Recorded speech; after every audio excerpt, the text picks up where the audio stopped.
Next month, we'll seek to go further still. Facing MPs for the first time since the Panama Papers scandal erupted, David Cameron defended his tax affairs in front of a packed-out Parliament. The British Prime Minister sought to defuse the controversy over the fact that he held a stake in his late father's offshore fund, saying it was an entirely standard practice. The beneficial ownership of trusts.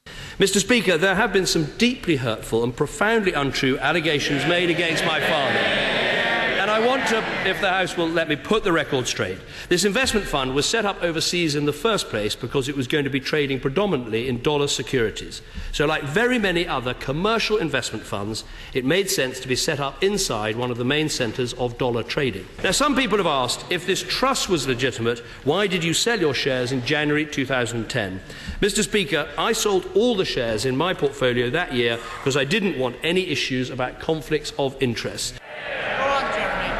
Thank you, Mr. Speaker, and may I thank the Prime Minister for the advanced sight of his statement. It is absolutely a masterclass in the art of distraction.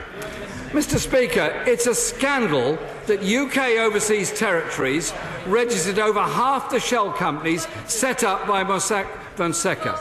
The truth is that the UK is at the heart of the global tax avoidance industry. It's a national scandal and it's got to end. With protesters calling for his head, the Prime Minister took the opportunity to announce a string of measures to deal with tax avoidance. They included criminal penalties for companies whose staff allow evasion, as well as sharing information from Britain's Crown dependencies, many of them considered tax havens.